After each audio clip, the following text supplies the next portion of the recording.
ازيكم يا حلوين؟ عاملين ايه؟ يا رب تكونوا بخير. عايزه اقول لكم مشروب حلو بتحبوه في مكان جميل ومكان هادي، يقدر يغسلكم من جوه ويخرجكم من مود التوتر والقلق اللي انتم متضايقين منه.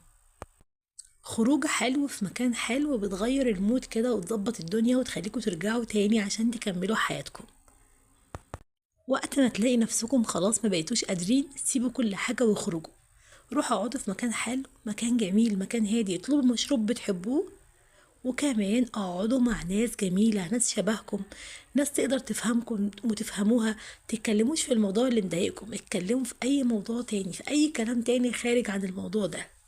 صدقوني هترجعوا وانتم كويسين وقادرين تفكروا وقادرين تحلوا كل مشاكلكم وتخرجوا من التوتر. قعدة حلوة مع ناس جميلة تخليكم تحبوا القعدة وتحبوا تدخلوا في أي حاجة وانتوا قادرين. باي باي يا حلوين.